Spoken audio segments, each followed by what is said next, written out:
Hey, what's up, guys? Happy Friday.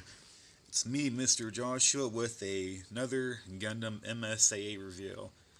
And this afternoon, right before I head off to work, I would like to show off to you guys my new custom recolored gouf. And this guy is actually the second one that I have. I have two of these guys. I have a burnt red one, and now I have a gray one. I was originally going to keep this dude a baby blue and keep him for myself, but unfortunately, I just don't really have enough room for all my customs that I have, and eventually all of them might end up you know going off on the eBay for sale or auction or whatever happens. But anyways, yesterday I got really bored and I was battle scarring for my buddy Josh and Gundam, and now I was sitting there thinking about it and I was like, you know what?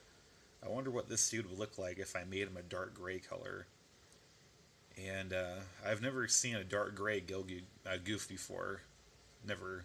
And so I thought about it, and I was originally going to make this dude maybe black or something. I was like, no, black would just be too dark for this figure. It wouldn't really show off the details or anything else that it has on your decals and such. So I was like, you know what? Let's make this dude a gray color, and that's essentially what I did.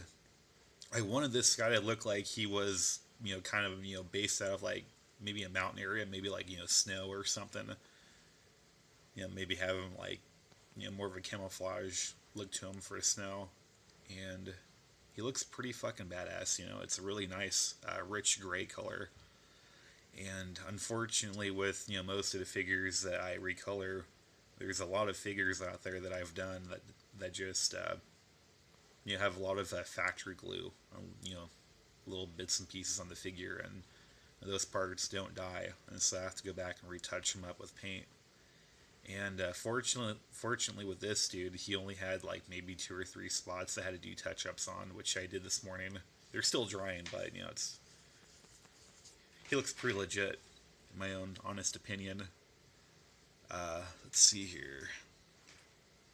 He looks like actually he has version one joints, which are pretty cool. For a version 1.0, he's really flexible. And let's give you guys a nice little 360 around the figure. He's got number 3 decal right there on his shoulder. I also painted the hands right there too. The hands were painted blue, and they didn't dye, so I had to go back and retouch those up.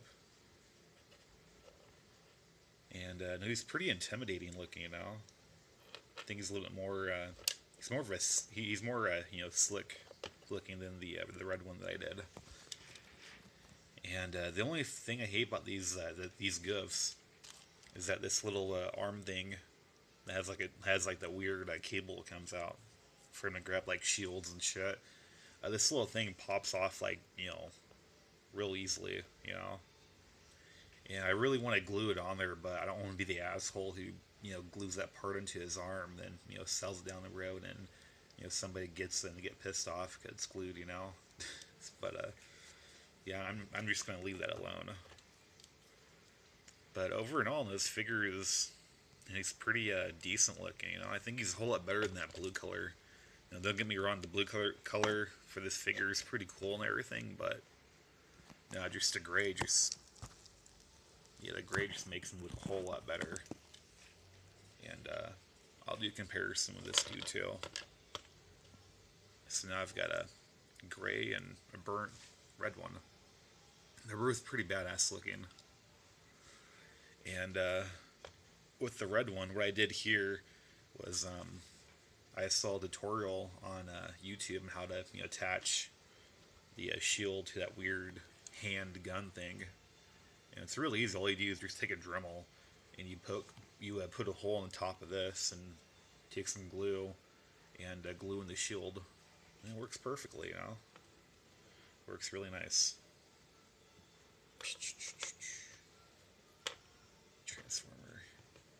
Transformers. Yeah, pretty awesome.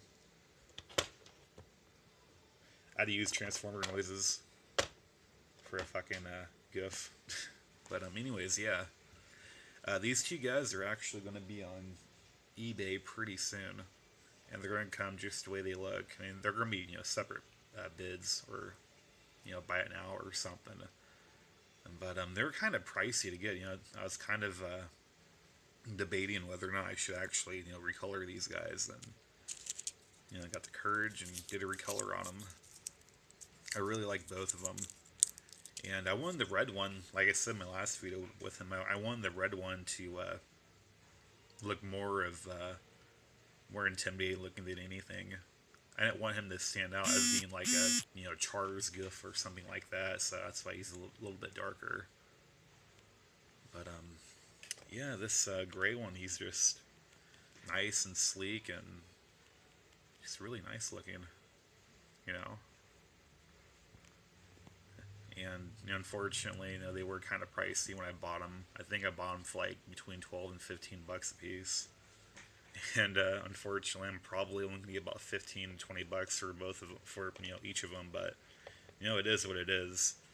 The only thing what I'm happy about is that I'm actually selling my artwork across the world. I actually sold like 5 Gundams to Italy so far. That's as far as my Gundams have ever been. So I literally have them all over across the United States right now. Last year I sold over like 40 of them. United States and out of the United States.